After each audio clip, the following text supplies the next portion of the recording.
Toby and the Stout Gentleman. Toby is a tram engine. He is short and sturdy. He has cow catchers and side plates and doesn't look like a steam engine at all. He takes freight cars from farms and factories to the main line, and the big engines take them to London and elsewhere. His tram line runs along roads and through fields and villages. Toby rings his bell cheerfully to everyone he meets. He has a coach called Henrietta who has seen better days. She complains because she has few passengers. Toby is attached to Henrietta and always takes her with him. "She might be useful one day," he says. "It's not fair at all," grumbles Henrietta as the buses roar past full of passengers. She remembers that she used to be full, and 9 freight cars would rattle behind her. Now there are only 3 or 4. And for the farms and factories send their goods mostly in trucks. Toby is always careful on the road. The cars, buses, and trucks often have accidents. Toby hasn't had an accident for years. But the buses are crowded and Henrietta is empty.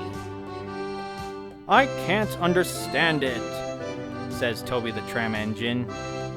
People came to see Toby, but they came by bus. They stared at him. "Isn't he quaint?" they say and laugh. They make him so cross. One day, a car stopped close by, and a little boy jumped out.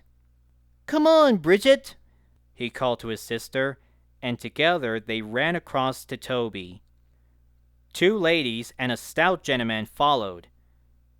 The gentleman looked important, but nice. The children ran back. "Come on, grandfather. Do look at this engine." And seizing his hands, they almost dragged him along. "That's a tram engine, Stephen," said the stout gentleman. "Is it electric?" asked Bridget.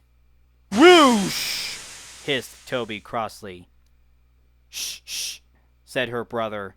"You've offended him." "But trams are electric, aren't they?" "They are mostly," the stout gentleman answered. "But this is a steam tram." "May we go in it, grandfather, please?" The guard had begun to blow his whistle. "Stop!" said the stout gentleman and raised his hand. The guard, surprised, opened his mouth and the whistle fell out. While he was picking it up, they all scrambled into Henrietta. "Hip, hip, hooray!" chanted Henrietta, and she rattled happily behind, but Toby did not sing. "Electric indeed!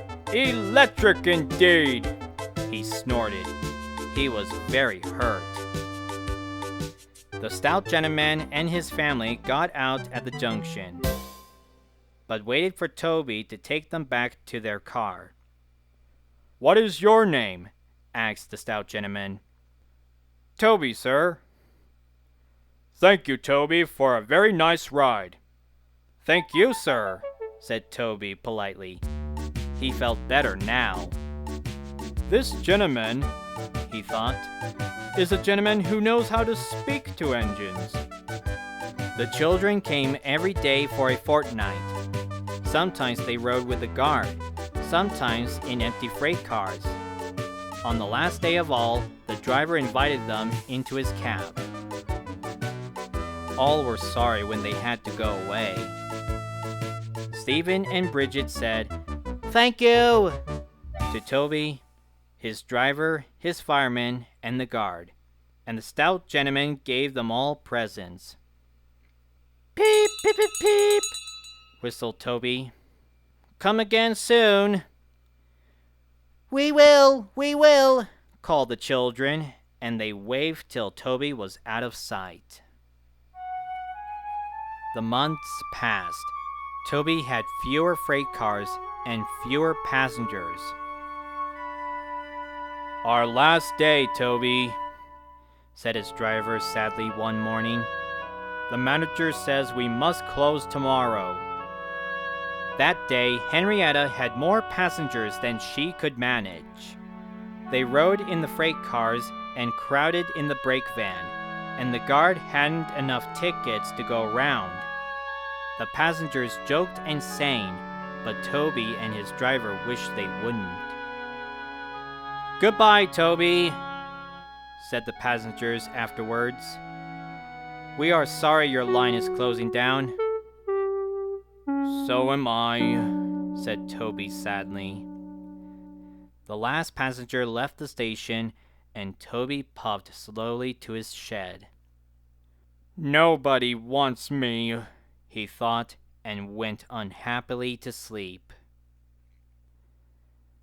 Next morning, the shed was flung open, and he woke with a start to see his fireman dancing a jig outside.